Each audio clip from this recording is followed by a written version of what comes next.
시청자 여러분 안녕하십니까? 디오라마 TV의 박스 오픈 또 아카데미 신제품 또 나왔어요. 아유. 많이 나오는 게 예, 모형이 번성해서 그런 게 아니다. 뭐 그런 면이 좀 있죠 사실. 한 가지 나와서 무지하게 오래 팔리면 그게 사실 번성하는 거죠. 네, 그래서 제가 또 신제품을 소개해드리도록 하겠습니다. F4U-4 예, 코르세어. 네, 이게 뭐 모델러들 사이에서 그렇게 인기가 있는 비행기가 아니지만 이게 실물 같은 경우는 이 무스탕하고요. 거의 뭐 역사상 최고의 프로펠러기, 이 왕좌를 다툴 정도로 유명한 비행기죠. 미 육군의 머스탱, 예, 그리고 미 해군의 이 코르시아입니다. 예. 근데 이 박스가 또 글자 없는 박스가 나왔네.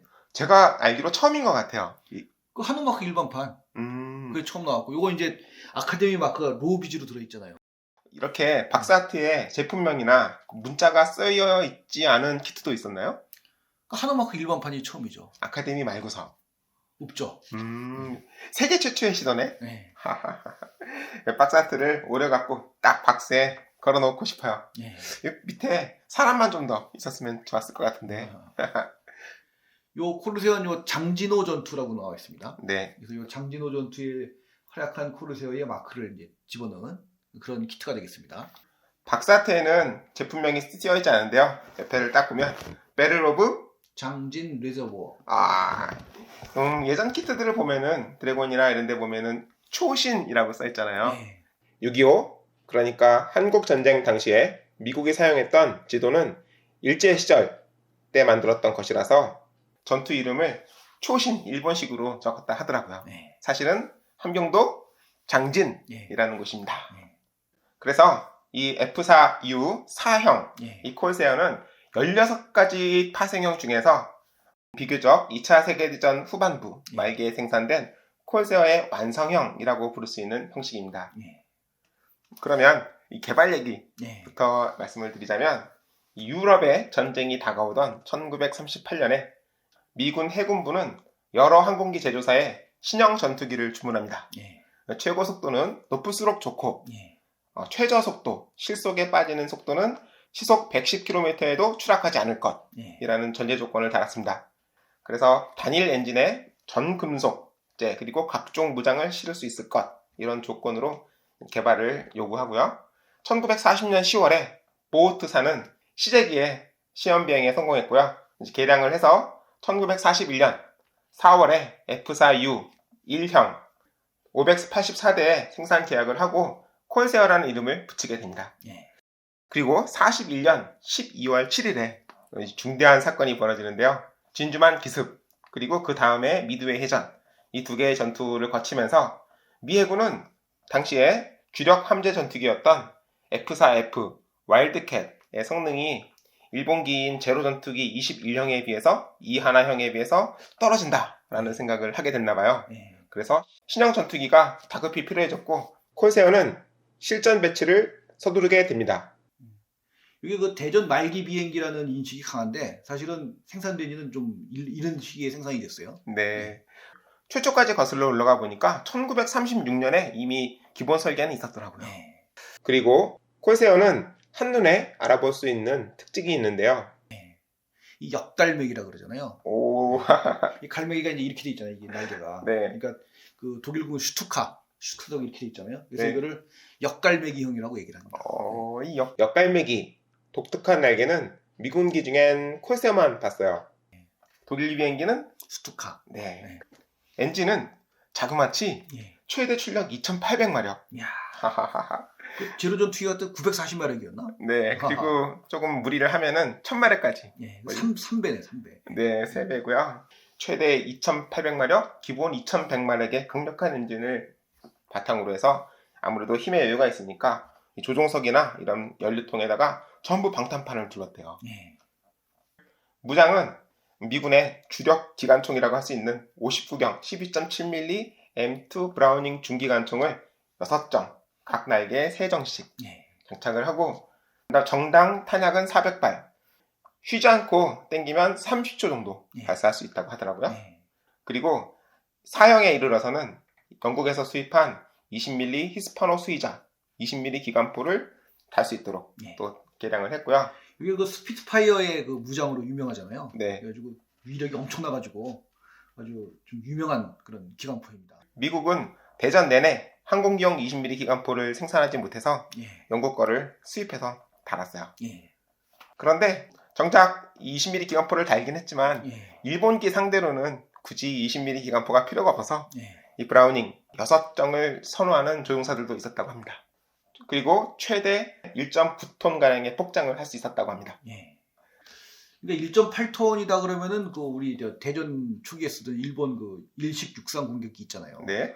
그게 한 1톤이 채 안 되죠, 그게. 네. 그러니까 그거보다 훨씬 거의 더블이 되는 거죠. 물론 이제 일식 60은 큰 비행기다 보니까 이제 장거리를 날 수 있긴 한데요. 쌍발 폭격기에 2배를 싣는다는 거죠. 이렇게 개발한 코르세어의 운용 평가는요. 우선 처음에는 그렇게 환영을 받지 못했다 하더라고요. 예. 왜냐하면 기수가 워낙 길다 보니까 정작 함재기로서 착함을 할 때 앞이 안 보이니까 예. 착함이 어려웠다고 하더라고요. 예. 코르세어 초기형이 처음 배치되었던 무렵에는 숙련된 파일럿이 없었기 때문에 예. 우선은 육상기지에서 운영하는 미 해군 해병대에서 우선 지상 공격기로 처음은 시작을 했대요. 그래서 아예 지상에서 출격할 때는 날개를 접을 필요가 없기 때문에 예. 날개를 접을 수 없는 그런 고정된 형식도 일부 있었다고 합니다. 그저 해병대의 그 엄청난 유명한 에이스 있잖아요. 그레고리 페피 보잉턴. 네. 얘가 이거 코르세어 타고 저 비행을 했죠. 아유, 좋은 거 배웠습니다. 에이스 하면은 독일군만 자꾸 생각을 해갖고 예. 네, 이런 기회에 미 해군 해병대 파일럿, 에이스 파일럿도 알아두고요. 예. 기수 중간에 주연료 탱크가 있는데 여기서 초기형들은 여기서 기름이 새어나왔대요. 예. 그래갖고 타미야 박스 아트 보면은 포장 테이프를 잔뜩 치덕치덕 발라놓은 그런 형식도 있고요. 예. 근데 이 사형에 이르러서는 그런 결점들을 전부 보완을 했고요. 예. 2차 세계대전 후에는 프랑스 해군을 비롯해서 세계 각국에 수출되었다. 특히 이 사형은 6.25 전쟁에서도 활약을 하게 됩니다. 1950년 겨울 한경남도 장진호 일대에서 미군의 철수를 지원했던 전투기로 아주 유명한데요. 곧 개봉한다는 영화 디보션, 헌신이라는 영화에 등장을 한다고, 주역 개체로 등장을 한다고 합니다. 그래서 저도 영화를 보면서 만들었어요. 한편 중국에서도 이 장진호의 전투를 영화로 만들어서 사상 최대의 흥행 실적을 올렸다고 하는데요. 그 영화에도 보면은 중국군을 이 코르세어가 와서 막 쑥대밭으로 무차별 사격하는 그런 장면이 나와요. 그때 그 함재기가 제트기가 등장을 하는데 네. 그래도 이 프로펠러기가 일단 항속거리가 길고 나름 어쨌든 기술이 안정돼 있으니까 이 탑재력도 좋거든요. 그러니까 요 코르세어 이런 비행기들을 이제 내버릴 수가 없었죠. 같이 이제 활약을 했고 얘가 글쎄 6.25 때 저 미국이도 한 대 격추시켰다 그러잖아요. 그 정도로 성능이 좋았다는 거죠. 대단한 전투기였다. 네. 자, 이렇게 실물 이야기를 이쯤 하고요. 네. 자, 드디어 키트 이야기. 요 근원이 좀 사실 신제품이지만 좀 근원이 좀 오래됩니다. 언제로? 이게 1980년대 아이디어 회관이라고 있었어요. 모르겠어요. 그 당시에 이제 아카데미, 아이디어, 합동과학 그래가지고 이게 세 개가 제일 메이저였던 국내에. 야, 그 세 개나 있었어요? 네, 근데 아카데미가 제일 어쨌든 제일 앞섰고 굳이 뭐 순위를 매기자면 그 다음에 합동, 그 다음에 아이디어 뭐 이랬는데 거기도 저 적지 않은 양의 비행기를 설계하고 금형을 만들어서 그 수출을 했죠. 하비크라프트 이름으로 이게 판매가 됐어요. 하나 갖고 있어요. 네. 근데 그게 제가 알기로는 2000년대 초에 이제 문을 닫으면서 그 금형이 일부가 아카데미로 넘어오고 그 다음에 일부는 또 중국으로 갔다는 얘기도 있고. 네. 근데 그 중에 하나입니다 이게. 근데 그 하비크라프트가 원래 그 지질이 아주 안 맞고 참 조립성이 안 좋기로 유명했는데 이 아카데미에서 적지 않은 개수를 했다 그래요. 그러니까 뭐 저 고증을 따라 뭐 형식을 이렇게 하는 게 아니고 그냥 잘 맞게 좀 많이 고쳤다고 합니다. 네, 그래서 나온 이 키트가 바로 이 키트다.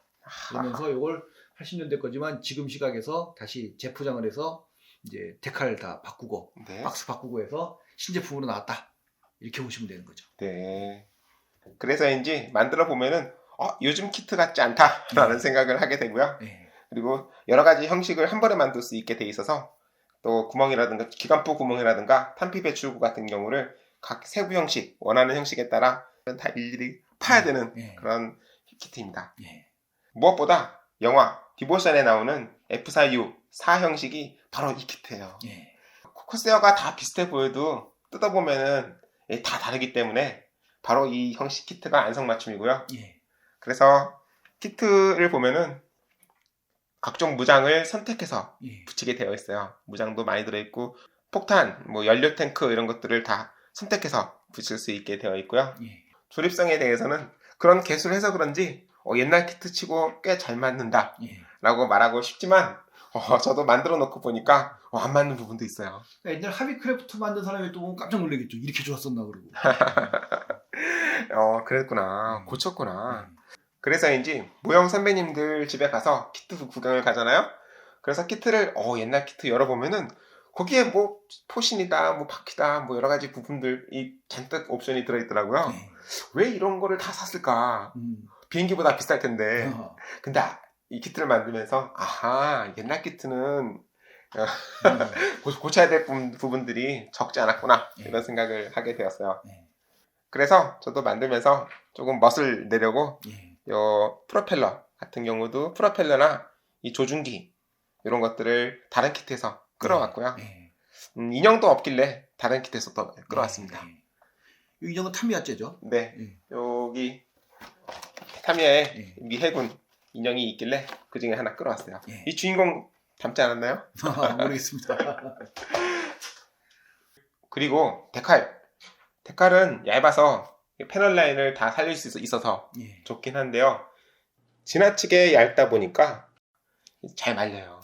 물에서 꺼냈을 때 데칼을 핀셋으로 집어다가 그 위에 올려놓으려고 하면 동그랗게 말려버리기 때문에 다시 펴려면 힘들거든요. 그러니까 그런 부분을 종이째로 잘 이렇게 펴서 붙이는 요령이 필요하고요. 그 외에는 무난하게 만들어 왔습니다. 선배님들의 솜씨에 못 미치겠지만 나름 디테일을 보완했는데요. 그래서 이제 이 키트를 나중에 사신 분들이 만들어 보시면 저희가 만든 것과 디테일이 조금 다를 겁니다. 주인공도 이 인형을 하나 만들어서 딱 옆에 올려놓고요. 정확히는 이쯤에 있는 게 좋겠죠. 이 날개를 타고 올라가니까 그런 식으로 해서 만들어 봤고, 피터관도 플라스틱을 달궈서 늘려갖고 만들었어요. 네, 이렇게 이번 아카데미에서 나온 신제품 USN F4U-4 48분의 1 스케일 장진호 전투에 등장했던 코르세어 전투기를 만들어 봤습니다. 자, 그럼 이제 제작 영상 같이 보시고요. 저희 또 다음 시간에 찾아뵙도록 하겠습니다. 감사합니다.